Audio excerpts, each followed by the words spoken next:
Pessoal, olá a todos. Espero que todos estejam bem. Bem, pessoal, estou gravando essa videoaula para a gente conversar um pouco sobre algumas revisões que a gente precisa estar atento na codificação de páginas HTML. Eu percebi que houveram alguns erros nos trabalhos e eu enumerei aqui 4 pontos para nós estarmos conversando aí sobre eles, tá? Então, o primeiro dele é para a gente ficar ligado ao local correto de fechamento das tags, tá? Primeiramente, pessoal, só dando uma recapitulada, lembrando que a estrutura principal da nossa página HTML, ela começa com essa codificação, e aí eu tenho o cabeçalho, onde eu insiro as meta tags e a formatação CSS entre a tag style, tá? E aqui embaixo eu tenho o body, que é o corpo da minha página, tá? Então, o body, por exemplo, ele é a penúltima tag a ser fechada, porque dentro dele eu tenho todo o conteúdo que vai nas minhas páginas, tá? Então, alguns alunos às vezes fizeram fechamento em local incorreto, tá? Importante eu saber que quando eu abro a tag ali antes da tag A, eu tenho que fechar ela após a tag A. Então, eu não posso fechar aqui a tag LI, que fica incorreto, senão ela vai ser fechada antes da tag A, tá? E eu também não posso esquecer de fechar a tag LI. Eu vi alguns casos que os alunos deixaram aqui, abriram a tag LI, não fecharam ela e fecharam de uma vez só aqui embaixo todas as 3 tags. Então, isso não é o indicado, tá? O correto é que eu abra e feche essa tag, tá? Isso ocorre com todas, tá bem? Um outro ponto também, para mim estruturar corretamente a minha página, eu tenho que estar fechando essas tags no local correto. Então, como a minha tag main aqui, neste caso, ela engloba a tag div e a tag aside, eu não posso fechar ela antes da tag aside aqui, por exemplo, né? Porque aí vai ficar incorreto tanto a minha tag main quanto a minha tag aside, tá? Então, fiquem atentos nesses locais corretos de fechamento das tags. Questão de indentação do código, também eu percebi que muitos alunos não se preocuparam. Isso não interfere diretamente na página, assim, não vai causar um erro explícito na página, tá? Mas auxilia na organização. Então, se eu tiver o código desse jeito, por exemplo, aqui, percebam que fica mais complicado eu estar identificando os elementos, qual tag é filha de qual tag. Isso, de certa forma, prejudica o bom desenvolvimento. Então, se a minha tag ali é filha de UL, o L é filha de nave é filha de header, e header é filha de body, percebam que eu coloco essas tags de forma como uma cascata, tá? Como se eu enxergasse aqui claramente que uma tag é filha da outra, né? E se a tag main, por exemplo, está no mesmo nível do header, eu coloco ela no mesmo nível aqui. Da mesma forma que a figure aqui está no mesmo nível de nave, então elas são filhas no mesmo nível de header, tá? Então fiquem atentos com isso que melhora bastante a interpretação do código. A questão das tags semânticas e não semânticas também, eu percebi que muitos alunos cometeram algumas falhas, tá? Importante entender o significado das tags, tá? A tag header, a tag nav, a tag main, a tag div, section, article, footer, side, são todas tags que servem para estruturar o seu site, tá? As divs, elas não têm significado algum, mas as tags header, nav, section, main já têm um significado específico. Então, se nesse ponto eu vou colocar minha barra de navegação, não tem sentido eu vir aqui e colocar div, tá? Apesar de funcionar da mesma forma, caso eu faça a formatação adequada, o correto nesse caso aqui é eu usar a tag nav, porque é uma tag específica para eu inserir barras de navegação. Tá? Da mesma forma que aqui eu tenho uma tag específica para inserir imagens, que é uma caixa de imagens. Eu poderia usar uma div aqui? Poderia, tá?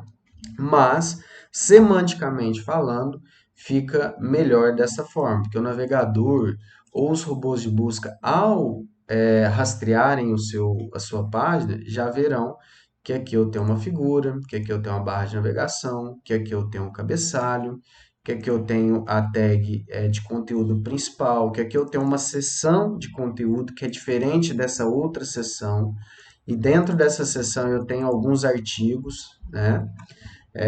Aqui eu tenho uma outra seção que é diferente daquelas anteriores, e aqui eu tenho um footer que é o rodapé. Então procurem utilizar as tags semânticas adequadamente, que isso vai interferir positivamente na sua página. Tá? E por fim, falar sobre o item 4, que é sobre o uso de algumas tags em desuso, especialmente a tag center, né? E a tag fonte, que eu percebi que alguns alunos utilizaram. Eu vou falar basicamente sobre a tag center, que muitos alunos ficaram em dúvida. A tag fonte é para formatação da fonte, mas eu nunca devo utilizar ela, tá? Lembrando que para formatar a fonte eu tenho que usar as propriedades CSS. Então, por exemplo, font size, eu posso utilizar também font family, né? E eu tenho várias outras propriedades aqui. Todas essas propriedades são de fonte, tá? E aí eu posso utilizar elas para estar formatando os textos na página web. E a Tag Center, eu percebi que muitos alunos utilizaram ela para alinhar conteúdos, tá? Então, eu vou demonstrar o uso dela aqui.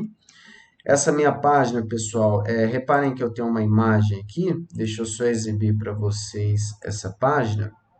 É essa daqui, vocês podem perceber que eu coloquei algumas bordas, tá?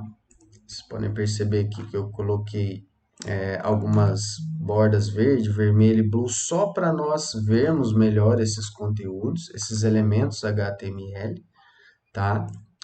Mas vamos supor uma situação onde eu queira centralizar essa imagem, tá? Então, alguns alunos, o que eles fizeram? Eles colocaram a tag center. Vieram aqui e colocaram center e barra center para alinhar esse conteúdo, tá? A gente pode perceber que a imagem é centralizada, então de certa forma, mas isso funcionou, então eu não vou poder utilizar. Pessoal, funciona, tá? Vocês podem perceber que no próprio Visual Studio Code aqui ele já deixou a Tag Center em vermelho, ou seja, é uma forma incorreta de você estar utilizando a centralização. Então, não, essa tag está em desuso, assim como a tag fonte, tá? Então, como que a gente faz a centralização? Tem que ser por meio de CSS, tá? Deixa eu só voltar aqui a página para vocês verem. Perfeito, a imagem está aqui no canto de novo, tá? E como que eu faço isso utilizando CSS? Eu tenho basicamente pelo menos duas formas de fazer isso, tá? Eu posso fazer centralização a partir da tag pai da imagem, que é a minha figura, tá? Ou eu posso fazer centralização a partir direto da tag imagem. Eu vou mostrar as duas formas para vocês. Se eu for utilizar a figura, o que eu vou fazer? Eu vou colocar o display flex nela. Porque o que o display flex faz? Ele coloca nos filhos da figura, que no caso é a imagem, a propriedade flex que vai permitir elas ficarem em linha. Tá? Então, fazendo isso, eu posso utilizar o justify content, e aí sim, se eu colocar a propriedade center, a minha imagem que está dentro dessa tag da figura, tá? Conforme eu posso ver aqui, ela ficará centralizada, conforme a gente pode visualizar aqui no código, tá? Reparem, pessoal, que a propriedade justify content só funciona quando a propriedade flex está ativada. Se eu retirar aqui a propriedade flex e salvar o meu arquivo, a hora que eu for no navegador, vocês vão perceber que a propriedade justify content center ela não tem efeito algum, tá? Então fiquem atentos que para eu utilizar a propriedade justify content, assim como a line itens e outras propriedades flex, eu tenho que ativar o display flex, tá? Então, eu vou deletar isso daqui, só para nós voltarmos com a imagem descentralizada, tá ok? E vamos mostrar a segunda forma, que agora é fazendo a formatação direto na imagem. Então, para mim fazer isso, pessoal, o display da minha imagem, ele tem que estar como bloco, tá? Quando eu coloco o display bloco, vocês vão perceber que ainda não modificou nada, tá? Lá, a minha imagem continua alinhada à esquerda, tá? Mas, quando eu coloco o display bloco, eu consigo trabalhar as margens automáticas. Então, se eu colocar margin left auto e colocar margin right auto, vou salvar o meu código, tá? Vou mostrar para vocês lá no navegador.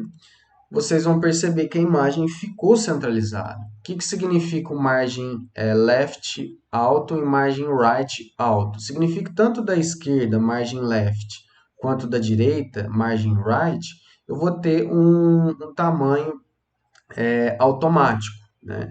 Então, independente da largura do meu navegador, a imagem sempre vai ficar centralizada. Isso ocorre também com a propriedade flex, tá?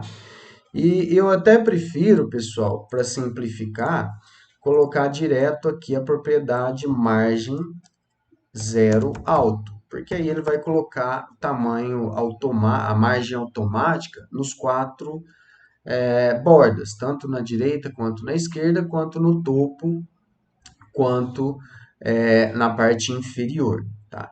Então, essas são as formas de eu estar centralizando. Lembrando que quando eu uso a margem automática, o meu display tem que estar block. Reparem que se eu tirar o meu display block, tá? Deixa eu só mostrar para vocês. Ele já não funciona mais a margem automática, tá? Então, fiquem atentos nessas duas formas aí de formatação, de alinhamento, tá? Tanto com a propriedade flex ou com a margem automática. Só que na propriedade flex, eu tenho que usar o display flex e aí eu utilizo o pi, tá? Eu quero alinhar a imagem, eu aplico no pi, que é a figura. E já com a margem automática, eu aplico direto no elemento que eu quero alinhar, que no caso é a imagem, tá? Isso poderia ser feito em outros elementos, na lista, em qualquer outro elemento, tá ok? Então, espero que eu tenha auxiliado vocês aí a entender melhor esses detalhes, tá? Para nós estarmos aí criando páginas cada vez mais profissionais. Um grande abraço a todos e até a próxima!